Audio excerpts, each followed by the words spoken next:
Astro do futebol Cristiano Ronaldo participa em jantar na Casa Branca em honra do príncipe herdeiro da Arábia Saudita. A Câmara e o Senado dos Estados Unidos concordaram em divulgar os ficheiros de Epstein. Falta a aprovação final de Donald Trump. Rei de Espanha recebeu Zelensky em Madrid e reafirmou apoio à Ucrânia. A União Europeia quer deportar afegãos ilegais na Europa, mas Nações Unidas alertam que o país não tem capacidade para absorver todos os cidadãos retornados.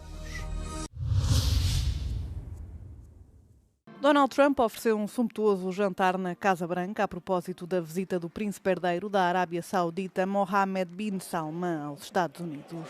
Entre os convidados estava Cristiano Ronaldo. O astro do futebol tem sido o rosto da Liga Saudita desde que se juntou ao Al Nassr no final de 2022. Numa entrevista recente, o jogador português confirmou a admiração pelo presidente dos Estados Unidos. Entre os convidados estavam também o diretor executivo da Apple, Tim Cook, o fundador da Tesla, Elon Musk, e o presidente da FIFA, Gianni Infantino. Trata-se da primeira visita do príncipe herdeiro aos Estados Unidos em 7 anos, depois do isolamento diplomático após a morte do jornalista do Washington Post, Jamal Khashoggi, assassinado por agentes sauditas num consulado em Istambul em 2018. As agências de inteligência norte-americanas acreditam que o príncipe herdeiro aprovou a operação, mas Mohammed bin Salman negou qualquer envolvimento no caso. No encontro antes do jantar, Trump ignorou as perguntas dos jornalistas sobre o historial da Arábia Saudita em matéria de direitos humanos, optando por elogiar o príncipe herdeiro, ao mesmo tempo que anunciava milhares de milhões de dólares em novos investimentos sauditas nos Estados Unidos.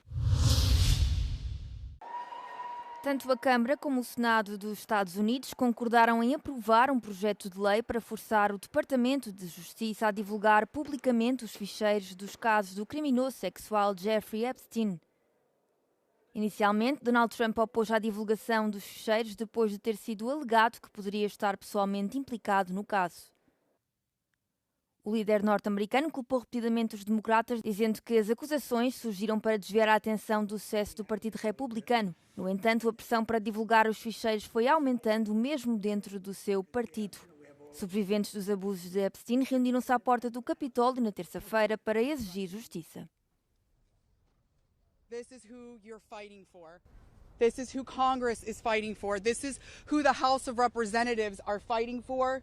All that you're doing, thank you for everything you've been doing. These women have fought the most horrific fight that no woman should have to fight, and they did it by banding together and never giving up.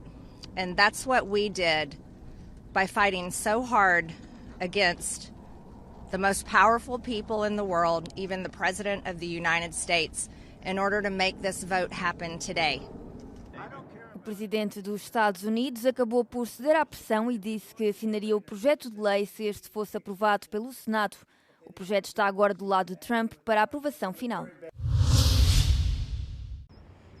El presidente de Ucrania, Volodymyr Zelensky, se encuentra en Madrid, ciudad a la que ha acudido con el propósito de pedir a España ayuda para reforzar la defensa aérea de su país con misiles y sistemas de defensa.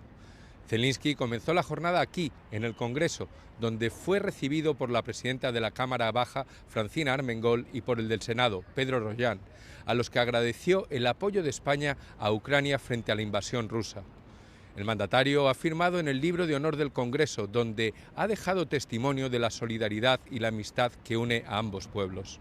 El líder ucraniano, además, ha aprovechado su visita al Congreso para informar sobre la situación en el frente. La agenda de Zelensky en Madrid incluye reuniones con el rey Felipe VI, el presidente Pedro Sánchez y representantes de la industria de defensa española. Su visita a España, la tercera desde que comenzó la ofensiva rusa, se produce apenas un día después de sellar en París un acuerdo militar con el presidente Emmanuel Macron, por el que Francia entregará a Kiev nuevos cazas, drones de última generación y sistemas de defensa antimisiles. Desde Madrid, para Euronews, Rafael Salido. Foi assim que ficou o edifício da emissora pública da Ucrânia em Dnipro, logo após o ataque russo com drones na madrugada de terça-feira. Além das chamas, foram arrancadas janelas e portas. Houve ainda danos nos tetos e no telhado. Nenhum funcionário se encontrava no interior da redação na altura da investida.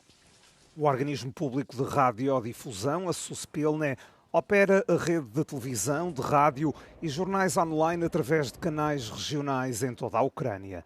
As forças russas visaram também outros pontos da Dnipro, o que provocou incêndios em edifícios de apartamentos, lojas, garagens e empresas privadas. Segundo o governador regional, 2 pessoas ficaram feridas e 30 drones foram abatidos. A Rússia disparou ainda mísseis contra a cidade de Berestin, na região de Kharkiv. A ofensiva fez um morto, uma adolescente de 17 anos e 9 feridos. Em toda a Ucrânia, Moscou lançou na madrugada de terça-feira 4 mísseis balísticos e 114 drones, 101 deles foram interceptados. Bruxelas está a pedir esclarecimentos à autoridade palestiniana para saber se o programa do Fundo dos Mártires, que alegadamente foi encerrado, ainda está operacional. Este programa previa pagamentos às famílias dos palestinianos mortos ou presos por Israel e foi criticado pela União Europeia e pelos Estados Unidos, que o descrevem como um mecanismo de apoio aos ataques contra Tel Aviv. O país de Benjamin Netanyahu afirma que o sistema ainda está operacional e que poderá envolver fundos do bloco em pagamentos efetuados através de canais de desvio. No entanto, a Comissão Europeia nega que fundos da União estejam envolvidos nos recentes pagamentos. O Bloco Europeu é o maior fornecedor de assistência externa aos palestinianos, tendo doado cerca de 1,36 mil milhões de euros entre 2021 e 2024. Em abril de 2025, a União Europeia anunciou um pacote de ajuda para apoiar projetos na Cisjordânia, em Jerusalém e na faixa de Gaza.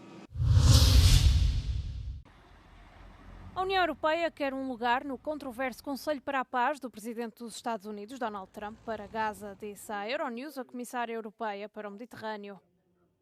If we talk about fair play, then we should have a seat in this peace board for sure, because, as I said, we are the biggest, not only donors, but the biggest payers, and we are the ones who are involved, and they are our neighbors. We are the closest neighbors. So I think that we should have a place in this board. O Conselho da Paz, previsto no plano de 20 pontos de Trump para Gaza, será presidido pelos Estados Unidos e supervisionará a reconstrução e a recuperação económica de Gaza. Um funcionário da União Europeia adiantou em anonimato que o bloco está em conversações com os Estados Unidos para assegurar a representação europeia no Conselho.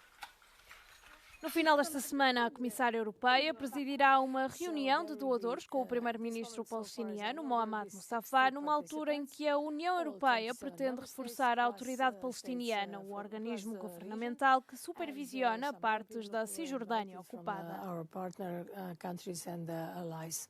So we will be trying to show that Palestine Authority can at one point, or could at one point, take over some of the services in the country, not only in the West Bank, but also later in Gaza. A União Europeia é o maior doador de ajuda aos palestinianos, mas a maioria dos apoios para a Autoridade Palestiniana está dependente de progressos nas reformas económicas e de governação. A pobreza, as condições climáticas adversas, o impacto dos recentes terremotos e as restrições impostas pelos talibãs aos direitos das mulheres. São estes os principais fatores que impedem o Afeganistão de absorver os cidadãos que regressam ao país, segundo as Nações Unidas.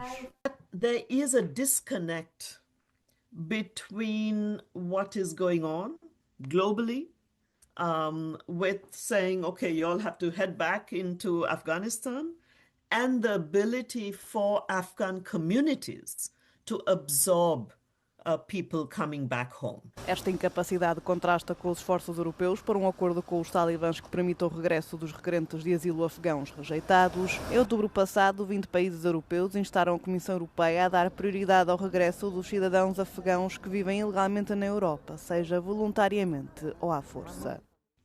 The number one issue to negotiate on as a European Union as they look to either deport or return the Afghans seeking asylum or those who are already, there, I would say it's negotiating for the freedom and rights of women and girls. Nos últimos 2 anos, mais de 4,5 milhões de pessoas regressaram ao Afeganistão, principalmente vindas do Irão e do Paquistão.